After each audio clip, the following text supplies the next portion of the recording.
Thank you for listening to my testimony. I've been pushed to share, and I did on my channel, but it's getting lost in the noise, so I thought I'd make a more direct message that I can share with channels that have the amplification that I think is needed. This is a testimony of experiencing divinity in this life, in this waking life. I've had many dreams and visions, but I'm just going to talk about the open visions and what it showed me.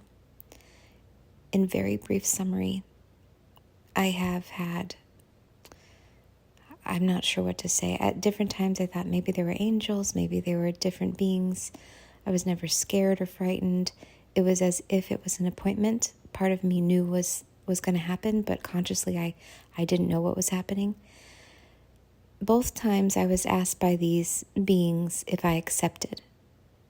And at the time I had an understanding that in order for spiritual things to happen, there had to be a physical response of somebody who inhabited this plane of existence.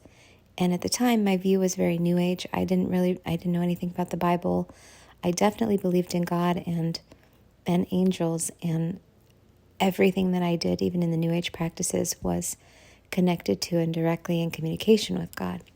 And I think through this process, things were happening, and eventually God pressed me to pursue Jesus. And about a year ago, I'd say I was saved, and it was just a light switch of, no, it's time to get right with Jesus, and threw away all of the esoteric stuff and the New Age stuff, the crystals and the tarot cards and all the things were gone. But prior to that, there was years of seeking. And then in some of the years, just in the last 5 or so, I had these visions. And the first one was, I was at my stove cooking, and this being appeared to me kind of like a hologram floating above my stove. And it was like I was seeing into a different plane, because they were existing in space that I couldn't physically be in. You know, my wall was there, but it was like I was seeing this alternate realm. And this very serious warrior-looking being came down, and he had armor on. He was kind of tall. The thing that felt most similar to something I had seen was maybe like an elfin warrior you would have seen in Lord of the Rings or something, very long and slender and wearing like long armor. And he had his hair tied back, and it was long. And he asked me telepathically, do you accept? And I had no idea who this was or what was happening, but nothing in me sounded alarms or fear. There wasn't any concern. And so instinctually I said yes, telepathically. And then he knighted me with his sword and disappeared. And I had no idea what that was. I had no context. Maybe a year or so later, and at the time I'd been doing a lot of what I was interpreting as energy healing, which I understand now as more intercession, praying over people, putting hands on them, that sort of thing. But I didn't have a biblical reference at the time. Again, talking to God the whole time, so, God knows. The next open vision I had was maybe a year or so later. I wish I had written down when these were. This was somewhere around 2019 when a lot of stuff was happening. And I was in my room, and the door was closed, and I was alone in the house. And the door blew open, like it opened itself. And I was aware that there were 4 beings in the hallway waiting for me. And they were different from this warrior being that I had seen. And my intuition was that they were angels, but they didn't have big wings or anything. They looked more like apostles. They were 3 somewhat androgynous looking males, I think. And they had big, thick robes on, and they had longish hair to about their shoulders. And they looked very, very similar to each other. They were scaled down to my size, but I could tell that they were bigger, that they would be much bigger, because just proportionately they looked like they'd been scaled down. And they were the same kind of holographic vision that the warrior had been, sort of like this gray, like I was looking through a veil basically into another realm, but they were interacting with me.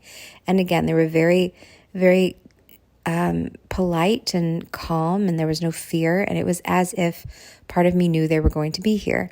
And so it was just like this telepathic communication of, are you ready for us? We're going to come in. Okay. And, and later I laughed at myself because it was like, there was like this movement of opening the door and allowing them to come in and trying to make space for them, which ironically, like they weren't in that space, so they could have come through the wall, that sort of thing.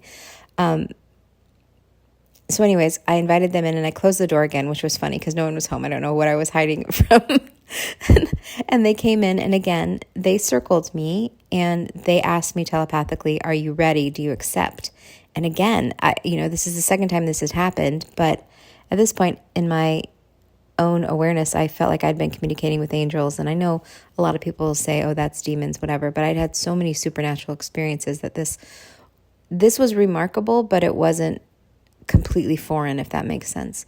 And so they circled me, and everybody was very calm. And again, there was no fear, there was no concern, no red flags, no instinct, no gut feeling of, oh, this is a problem or dangerous or any of that. And they asked me, "Are you ready?" And I said, "Okay." And I said, "Yes." And I closed my eyes, and then it was as if they all began glowing, and that light and me all merged into one. And then shortly after that, they were gone. And in hindsight, I looked back to see a message that I had sent to somebody right before that door blew open, and it was at 4:44, which was meaningful to me, and partly why I assumed they were angels. This kind of stuff had been going on, and it was, remarkable. And so I knew I was communicating. I knew the supernatural existed. I knew the divine existed. I felt the presence, and all of this stuff was happening. But there's one more experience that I'm going to talk about, which is really the pinnacle experience. But I want to refer back to about a year ago when I was saved. There was a lot of questioning about, like, were these experiences God, or were these like, fake wonders by the devil and all that? And initially I came to the conclusion that it kind of didn't matter at that point, because all of it pointed to the existence of God anyways, because one can't exist without the other. The devil can't exist without God. So these experiences just confirmed to me that yes, God exists, and it pushed me further into following Jesus. But additionally, they were beautiful, loving experiences. There was no fear, there was no sin, there was nothing in it that was not godlike. The final experience and leading up to this experience, and again, at the time I was in the New Age, so I was looking into astrology, and I knew people who were mediums, and this is where it was confusing for me in hindsight, because I was like, well, if that's wrong, then how could it have been God? But God has ways to find us and avenues to communicate, so I don't doubt it now, but I was very confused for a little while after that. The summer of 2019, I had completely separate people give me the same message 3 times within a matter of months. The first was an astrologer who read my chart and described exactly what I was doing with people as far as the laying the hands and drawing in energy and healing them and that sort of thing. He described it to a T, and he'd never met me before. So that was incredible, because I really hadn't told anybody other than the people I'd interacted with that I was doing this.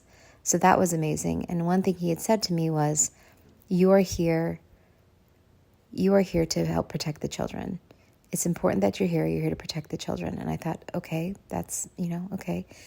About a month later, I got an almost identical message from a medium who I had known, and he just came into my life one day. I wasn't seeking him, and he became a good friend.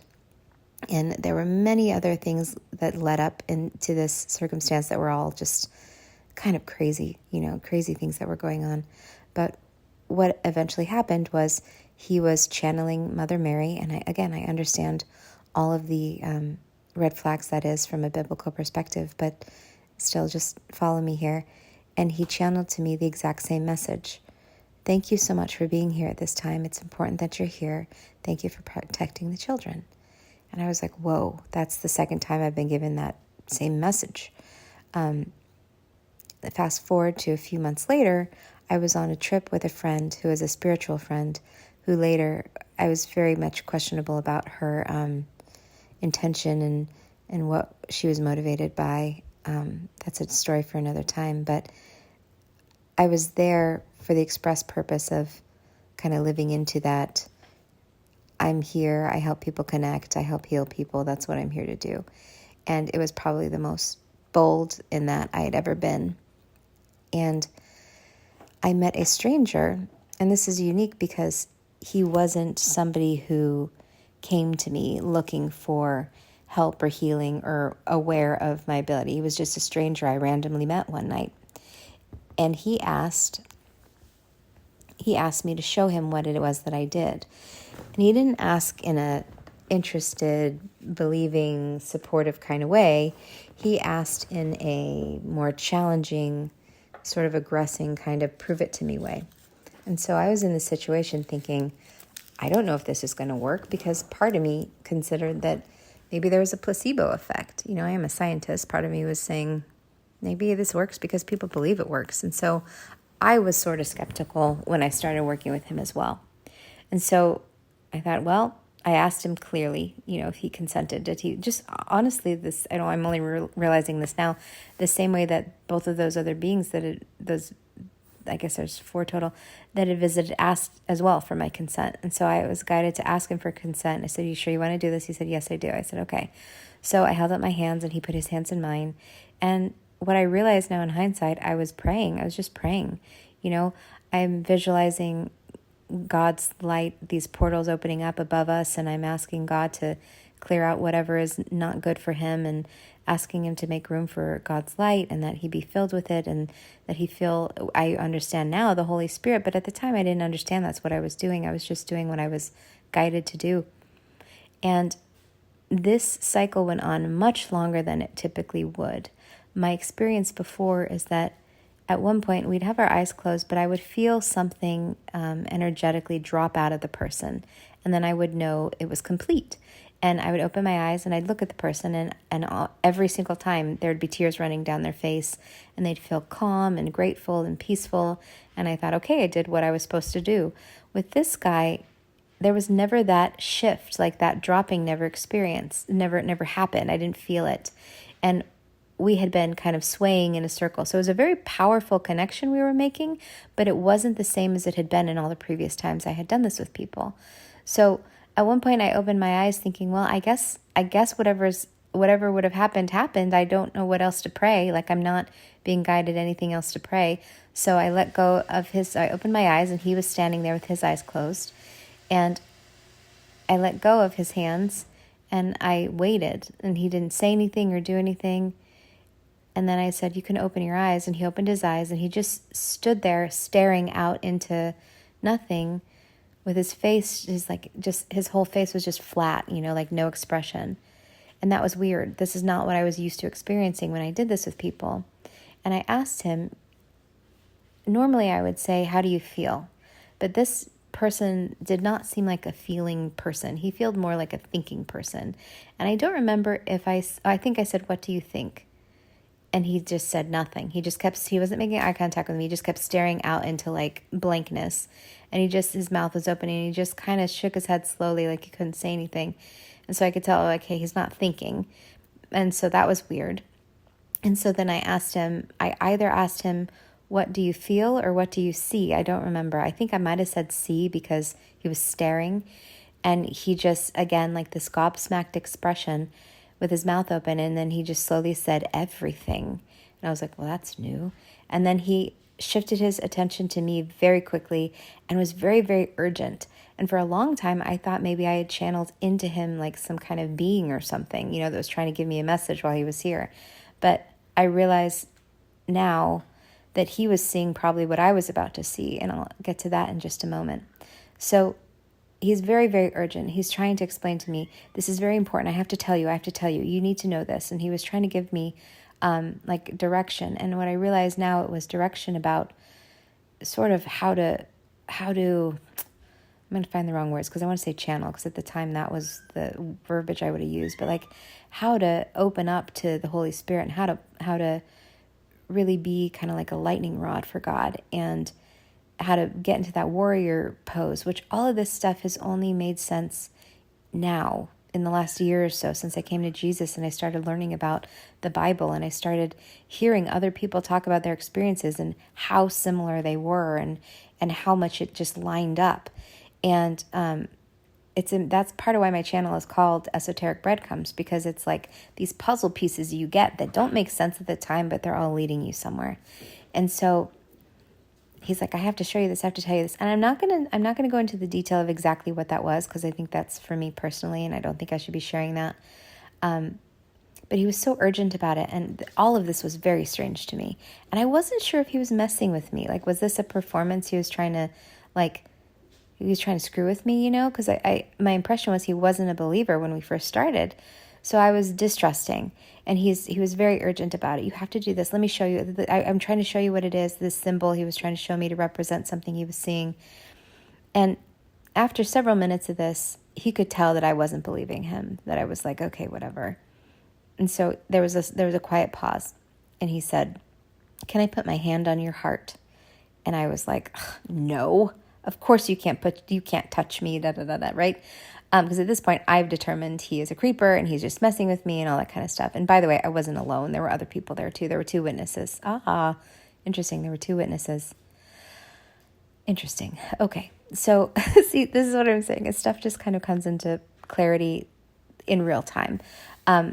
So anyways, I checked in, and my initial response was, of course not. Of course you can't put your hands on my chest.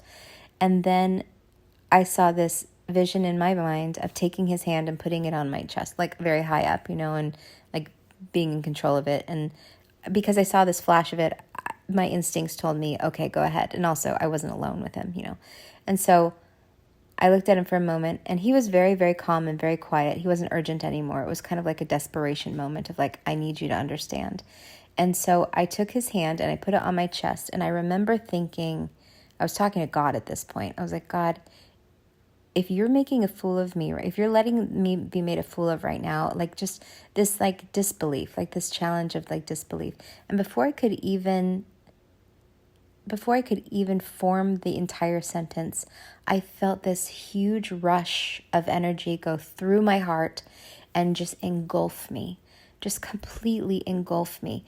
And it was like the entire atmosphere, like the atmosphere was different and dense and intense and heavy and overwhelming. And there is literally nothing in this reality that I can even explain what it felt like. There is nothing in this reality that even compares to this all-encompassing wholeness. Like I was just wrapped and held, and I was not in this plane anymore. And I'm so, it's so hard to explain.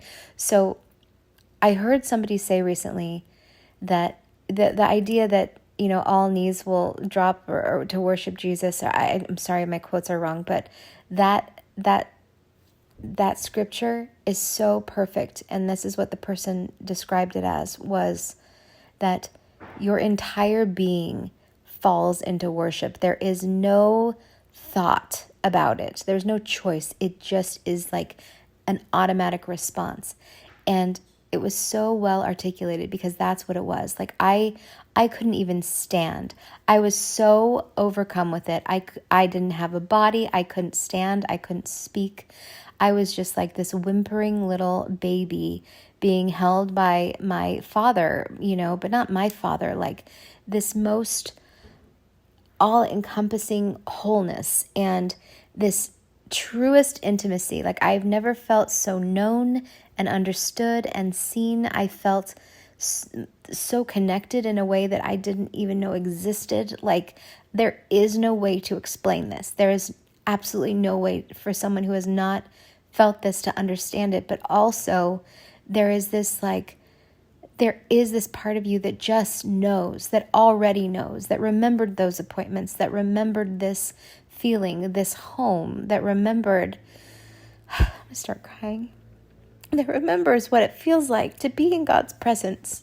And I understand why people use drugs, trying to seek even like a sliver of that feeling, that euphoria, but it's not even euphoria. It's so much more than that. And it is, what's amazing is that in that moment, and I couldn't hold myself up. The guy that I'd been working with was holding me up. And I was sort of aware of him, but there was this bright, bright, bright light. And, how I had said I could see into other realms, like through a veil. It was like there wasn't a veil, and it was so bright, and my eyes were closed, and once I looked over his shoulder to see, and it was just so bright. And it was like he was holding me, the human, and then there was something bigger than that holding us. And it was like there was this window that was open, like without a veil, and it was so overwhelming and so bright. And I had a vision just in the last few months or so where I saw the silhouette of Jesus in it. And that's when I realized it was Jesus, because honestly, before that, I didn't know. I was like, is this an archangel? Is this, what is this? Was an angel holding us and God was talking to me? Like I couldn't understand. And there was, it's all telepathic, and the human person was talking to me saying, you're okay. It's okay. It's important that you're here. It's important that you're here. You're supposed to be here. And then simultaneously, there's these bigger divine voices talking to me saying, you're here for a reason. And I hesitate to even say this out loud, because like I'm so unworthy, but God has been calling me and showing me, and he told me, he not only told me that it was important that I was here, but that I was important. That I was important to this, that I needed to be here. And I, again, like this whimpering little child, was, saying, God, I can't do this. This is too hard. This is too hard. I don't know what I'm supposed to do. And he just kept reassuring me, saying, like a loving parent, like, no, I know that you will know what to do. I know that you are here, and you will remember that you are here, and you'll remember what to do. And I just wanted to go home. I just wanted to go home. And everything about this life,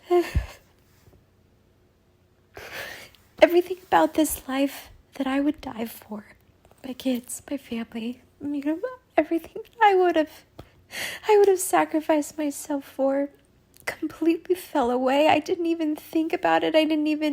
It wasn't even real.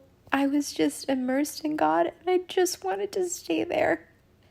I did not want to go back into this life. I wanted to be with God. And as soon as my thoughts started moving to that, please take me with you, please don't leave me here, it gently started receding. And that whole encompassing, overwhelming sense of being in God's presence just gently disappeared, like waking up from a dream. And I was suddenly just there again, in that space with the humans in that world. And it was almost like it hadn't even happened. And I was so just stunned.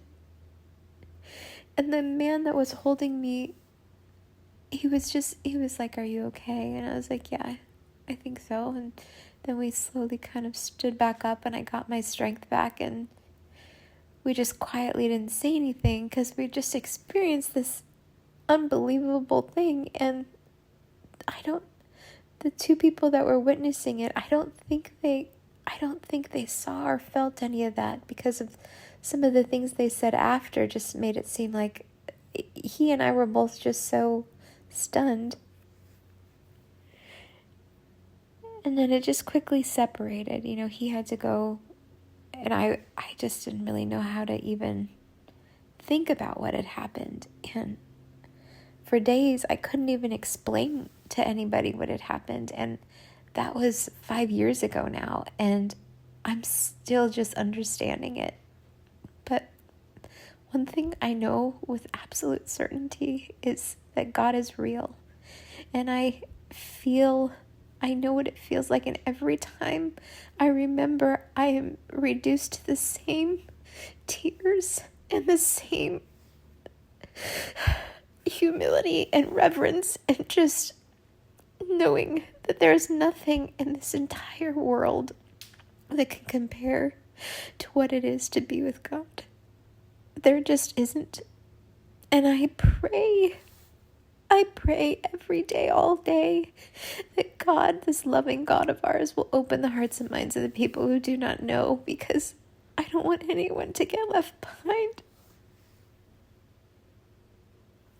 And I just feel that if more people had experiences like this, there would be no doubt. There would be no doubt. So please share this. I need people to know that God is real, and the miracles that we experience, these supernatural things, are real, and that all this stuff is so much more accessible. And it makes me so sad for people who truly don't believe in God and truly do not believe there's any evidence or proof, because there is nothing that anyone could say ever that would convince me otherwise, because I experienced God, and I really hope and pray and I wish and I ask God every day to save as many of his children as possible. And I will do whatever I can to help. And I want to thank you for doing what you do, to opening hearts and minds and saving as many of God's children as we can, because it is important that we're here at this time, and we are here to protect the children. Thank you so much, and God bless you.